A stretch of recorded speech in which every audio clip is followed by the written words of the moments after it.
Former President Donald Trump will be the 47th president of the United States. Now, the Associated Press declared him the winner overnight after he won Wisconsin and Pennsylvania. Now, that gives him 277 electoral votes compared to Vice President Kamala Harris's 224 votes. Wisconsin was the same state that put him over the top in 2016. Trump spoke to his supporters around 11:30 last night. We're going to help our country heal. We're going to help our country heal. We have a country that needs help, and it needs help very badly. We're going to fix our borders. We're going to fix everything about our country. And we made history for a reason tonight.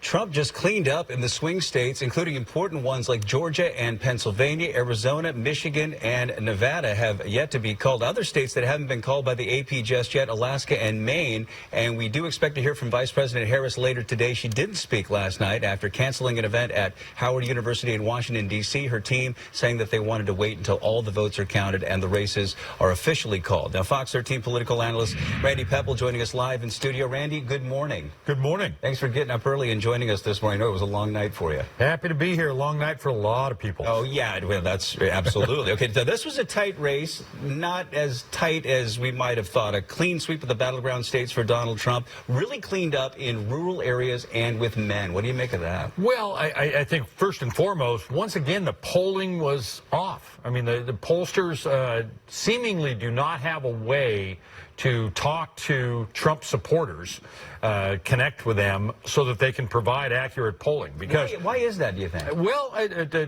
couple of things. One, a lot of Trump supporters don't like institutions like pollsters, and so they're not going to tell them the truth. Second, there are some people who don't want to admit that they're voting for Donald Trump because of so much of the backlash from friends and family if they were doing so, so they're not even going to tell a pollster how they're going to vote. Well, and I also think that there was a feeling among some that there were going to be ghost voters for Harris, that they were going to get into the polling place and they were going to vote for Harris to vote against Trump, but they were afraid to admit that publicly, but that did not seem to be the case. It certainly did not. I mean, what happened, I think, was a pretty traditional election night.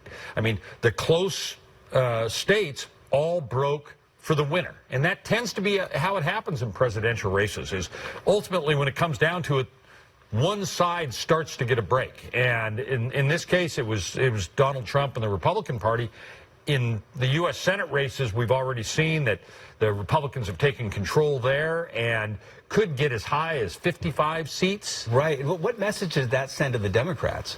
That they clearly have some work to do with their own coalition, because the Democrat coalition has long been built on minority populations, younger voters, and more recently, college-educated voters. And right now, they are losing their base in the working class that they allege to speak to, and perhaps they need to start speaking in clearer tones and a little bit more on economic messages, which Trump was talking about, as opposed to social issues, which their voters ended up rejecting. The big factor for Trump this year, the big surge in support among Latino voters. Harris won the Latino vote, but exit polls showing 45% of Latino voters went for Trump.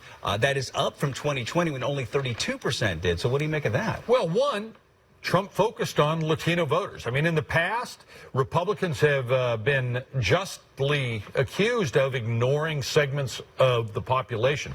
And in Trump's case, he said, we're going to contest for particularly younger men in the Latino community, in the black community, because they thought their economic message would work with them. And seemingly it has. Trump did well with women as well. Harris really didn't receive the boost that she expected from women. Abortion on the ballot in many states, and most of the states voted to repeal bans or increase abortion access. So what do you make of the gender divide among voters in this election? Well, the gender divide has been increasing, women voters tending to go more Democrat since the 1980s. And this was supposed to be just a blowout on women voters on the abortion issue. I mean, that was what the Democrats thought would carry them, and clearly they overestimated that. There are certainly voters that is their number one issue.